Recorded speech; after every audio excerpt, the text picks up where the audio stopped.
Hi there, and welcome to this week's edition of the Growth Execution Podcast. We are here every single week to help you to launch, build, grow your business. Delighted to be joined this week by Mark Willis, founder of Late Growth. Hi there, Mark. How are you doing? Oh, doing great. How are you? Oh, so well. Thanks so much for asking, and thanks so much for being part of the podcast this week. Now, you are very much the guy to go to around financial services, financial planning, that sort of thing. And I'm sure our listeners will be really interested in. A lot of them are starting their own business. A lot of them starting out. What sorts of things should they be looking out for as they go on this or they start this launch journey? Well, I love the elements of the marketing and growth table behind you. And I think that's a great metaphor for what makes a successful business. And similarly, the metaphor of elements comes to play in the world of finance too. If we forget oxygen, we don't survive very long. And if we forget an element that primary in our life, it's not going to last long before we're on the wrong side of the grass, as it were. Yeah. So I'd say that cash and cash flow is like oxygen for our business. We must find a way to tame the cash-eating monster known as our business, especially in the first year or two. If we don't, it will eat us alive, and we will become one more among the statistics that show how many businesses don't make it. So, cash on the balance sheet, protected assets that you can control, but creditors don't have access to, and a big pool of contingency cash for both emergencies and opportunities is what will create a sane growth path and will help project you into the very few, the elite, that make it into the profitable realms and then sell your business someday for a handsome sum. Yeah, absolutely. Which I think is what most, if not all kind of entrepreneurs are kind of looking at in terms of, look, is there a liquidity event coming up that I'm going to be able to cash out through? What's going to make me that big pot when I move towards kind of retirement and beyond? So I think that, you're absolutely right, that there is a lot that people need to focus on. But obviously when you're starting out, the idea of having that pot is attractive, but how do you go about it? What for you are kind of the best ways of going about it? Is it rigorously putting aside some from every deal? Is it ensuring that there's that there is some kind of additional product services that only contribute to that? How have you seen it more successfully deployed? Well, there's a lot of habits that are ingrained in us in the oh-so-average means of financial planning. When you hear somebody who runs a mutual fund or an investment advisor tell you to dollar cost average into the stock market, if you're a business owner, you might think twice before you do that. What is dollar cost averaging? It's a systematic means of moving money out of your checking account and into an illiquid asset. So what does that mean? It means you can't access the cash until you sell that stock. So, when is it the worst time to sell stocks? Well, usually when they're down. When are you most likely going to need access to cash? Well, when stocks are tumbling, typically in a crisis. Yeah. And when are banks least likely willing to give us money as business owners? Again, during a crisis. So we've systematically removed liquid cash out of our business or our personal life and followed the oh-so-average advice of typical stock jockeys and financial gurus on the radio. And now we've locked all of our money into illiquid assets like our 401k in the United States, or our homes, locked up in the drywall of our homes. And the question really becomes, who are we working so hard for? If our business was really ours to begin with, and now we're seemingly pumping money into illiquid assets and begging banks for loans, half the day, according to the U.S. Commerce Bureau, a third of our day is spent working for the bank, and another third or so is spent working for the IRS for tax purposes. So even if you think you're an entrepreneur, your own business, you're your own boss, et cetera, half the day on average, you're working for somebody else, banks and the IRS. So my advice, and usually our work with clients, when we sit down with them, especially in the last 6 months, over the last 6 months, as we've gone through phase 2 and phase 3 of this unfortunate pandemic is liquid pools of money, assets on the balance sheet that you can access and you can control, better than savings accounts, more productive growth than, say, a boring old checking account, but a place you can store it as a wealth reserve, but is still yours to access. I tell folks that the word currency is perfect for money. Your need for access to capital, both privately and protected and walled off from creditors and the allure of a flat screen TV you might want to buy on a Friday night, and yet still accessible enough for you to grab if you have an opportunity, if you found a real estate deal, or if you found some big equipment. I was working with a dentist the other day, and when they need to buy equipment, it's usually hundreds of thousands of US dollars. So accessing large amounts of money without banks getting involved is typically attractive to a lot of the business owners that we work with. And so getting ready access to capital that doesn't require a bank get involved, uses tools that are as old as the United States Constitution, like dividend paying whole life insurance, where you're able to pack money into the thing and it's accessible for the business owner within about a week or so. It's truly remarkable the kind of sanity that can come with putting your money in places that you control, and where you're able to write a contract with your future self and not have to rely on the whims and wheezes of Wall Street, as it were. Yeah, and brilliant. I've obviously seen from a lot of your work about this kind of future contract with yourself, and how you're almost throwing yourself forward and kind of getting this concept of me in 10, 15, 20 years, whatever time span. How do you get people for whom, now is so important, right? If I'm launching a business today, I've got so much going on. How do you get that mindset shift into a look? Yeah, of course, you've got all those things going on. And yes, of course, you need to think about how you're going to get your product together, how you're going to get your marketing together, what that sales process is going to look like. But you've also got to think about what you in 20 years is going to look like and plan for that. How do you get people there?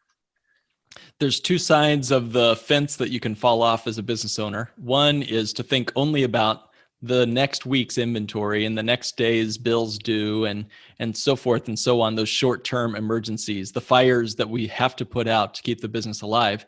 Yeah. The other side of the fence is to only think about, as you said earlier, to always be thinking about the liquidity event. How can I sell this thing and get out of this business? I think both sides are short-sighted or long-sighted, let's say. What we need is something that both is available to us right now, not when we're 59 and a half years old, like the 401k or IRA forces us to wait. And we need something available to us today, right now, in our moment, and yet does not break the growth of our future.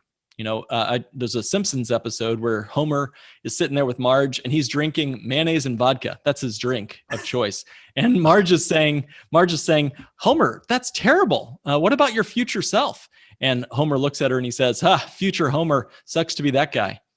I feel like a lot of times business owners are only thinking about this Friday. There's a great quote by Gloria Steinem. She says, rich people plan for 4 generations and poor people plan for Saturday night. Wow. To me, I think the best game plan is to have a plan for Saturday night, but not let it ruin our chances at the Saturday nights we want to have, 3 generations into the future. Yes. So again, where you keep your money, where you put it impacts the outcome. A 401k is different than a savings account. So where do you want to put your money? I don't know the answer to that question on a podcast to strangers, but I will say that generally speaking, if you can ask yourself the question, what kind of characteristics, what kind of attributes would I want my money to have? Then it'll really provide you a productive journal entry, if nothing else, and maybe a couple of really good conversations with your financial professional. Maybe it means putting less money into your 401k, which is trapping it for years and riddled with fees, and putting it instead into things that you can control, something where the outcome is determined before you even begin. I mean, go figure. I mean, imagine that. If you knew the guaranteed minimum account balance on the day you plan to retire, and at every point along the way, all of a sudden, you can actually have a plan with that sort of financial product and financial strategy. So, again, hedge funds, 401ks, annuities, dynastic trusts, savings accounts, they're all just words. What you want is to ask yourself, what do I want my money to do? What functions do I want my money to have? Everything else becomes secondary at that point. Yeah, and it's very much like kind of the sort of sales process that I talk to clients a lot about. It's about the benefits rather than the features, right? It Yeah. almost doesn't matter, although kind of because of the regulatory situation, you've got to find somebody that knows their way around it. But it's the benefits. It's about Yep. actually what is that going to make me feel like? What is it going to make my kids feel like? Well, that's going to make my life be. And Yeah. that's so much more important than the actual kind of instruments you might use in order to get there, right? So true. Yeah. If I had the choice between having Tiger Woods golf clubs or Tiger Woods golf swing, I'm taking the swing because the clubs are, an afterthought. If Yeah, I have his skill level, if I know his strategy, then I can pick up any stick in the woods and probably do better than I actually play in my real golf life, So it's his likewise. swing. Yeah, it's Yeah, the swing that really matters. So again, having that conversation, and I found over the years working with folks and working specifically with business owners and real estate investors, yeah, that specifically back to that dividend paying whole life contract, we call them bank on yourself type policies. mm, Interestingly, they grow guaranteed every single year outside of the market predictably. So I know what my future value is going to be. yeah, I can access the money for any reason, for any reason, send my yeah, kid to Disney World or invest in my business, whatever I need to do. And the policy will continue to compound and grow as if I had not touched the money. Now, that to me is a light bulb moment because, again, if I pay cash for a car or piece of equipment in my business, every time I pay cash, I'm losing the growth on that money. mm, But when I borrow against my life insurance cash value, if it's designed the bank on yourself way, it will continue to grow as if there was no loan. And yeah, to me, that solves the problem of choosing between, Homer today and future Homer, because it all of a sudden I get to grow my cash for my future and I still have liquid access to use the money for things I need today, whether it's business equipment or a vacation or college for my kids or whatever. yeah, So again, it comes down to the swing. Is yeah. this a part of an overall strategy, or was I just sold a product? I don't do the latter. I talk with clients on a comprehensive basis to figure out, hey, this is a cool tool, but does it fit into your overall objectives? Yeah, fantastic. And thinking more about kind of your story and how you've got to this point, Mark. And again, we're always interested in the launch stories of those businesses and business owners that we speak to. How have you come to this point? What's been your story? Well, you're right. I think stories are really what we've done since the campfire and the cave days. So it matters where we've come from and where we're going. And to speak to that, my wife and I got through undergrad and then grad school with 3 private school degrees in the midst of the Great Recession. We graduated in 2008, Congratulations. literally in the summer of 2008, and had $120,000 of student loan debt Wow. and no real awareness of how to pay it all off. And so in the midst of all that, we had no jobs because, again, recession. Yeah. And really it felt like we had a massive chain around our necks, like a mortgage payment to a house we couldn't live in. Those student loan payments were mega, mega huge. So we worked hard and threw money at it, and fought and scraped and scratched every week, to put money toward the debt. What I noticed about halfway through, and with the help of a good college professor of ours, who I think just felt sorry for us, he sat down with me one day, and he said, "Hey, Mark, all that money that you've been pumping into your student loans," and we talked about it, and he's a good friend, so I was comfortable sharing some numbers with him. Mhm. He said, "How much of that is now growing for your future?" And he said, "Mark, is it possible that Dave Ramsey could be wrong about something?" And to me, that was sort of like anathema, like, Dave Ramsey had written the 5th gospel. So Yeah. in the midst of that conversation, my mind cracked open and I realized the problem with paying cash for things. The problem with paying cash for things like cars or paying off your debts or whatever is that it stops the growth of that money in the future. Yeah. I mean, the reality that I stumbled across in that conversation, that red pill moment, if you will, is I realized that I finance everything I buy. Either I pay a banker for a car loan or a student loan, or I finance my future by paying cash for things. I pass up interest I could have earned on the money had I left it invested instead. Mhm. So it was in that moment that we stumbled across the bank on yourself strategy. We use that now, use those whole life policies I mentioned. We use that to pay off all of our student debt. We've used it to buy our cars. We used it to finance our business, which we started, the financial firm, Lake Growth Financial Services, in a response to this kind of aha moment conversation that we had. So like many entrepreneurs, it's those aha moments when you find your own value, what it helped me accomplish, and you want to tell the world about it. You want to get at least let folks know that it's an option for them. Sure. So it was in that conversation and in those following years that we paid off all of our debt, invested in our business, invested in real estate, et cetera, et cetera. And it has become a cornerstone club in the golf club bag, but it's more importantly learning the strategy of thinking and living like a banker that has transformed our business, our family, and the lives of our clients as well.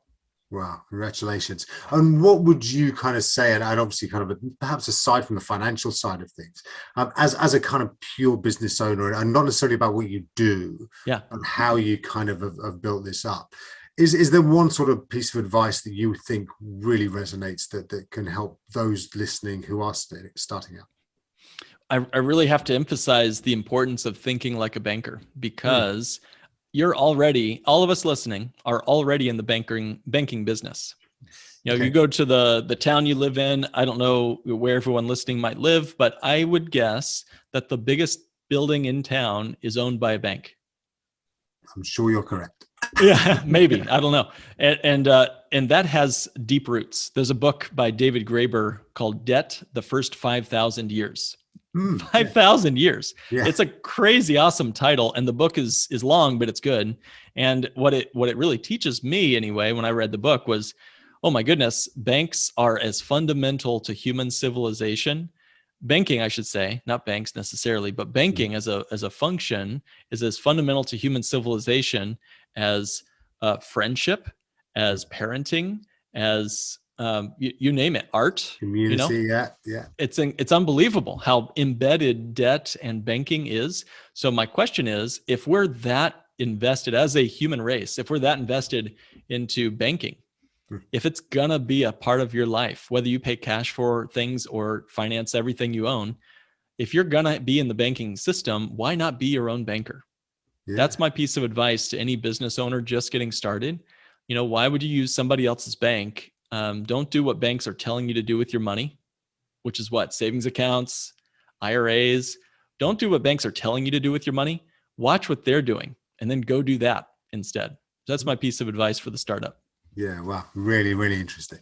And I think that, from a launch perspective, from a startup perspective, there are so many different things to think about, and wondering about how you might behave like a bank or set up yourself. I guess that this is something that you as a business are kind of helping people out with, right? And how would people then kind of get in touch with you? What's your kind of what's the contact point for you? Yeah, we certainly have a perspective, and I have a podcast called Not Your Average Financial Podcast.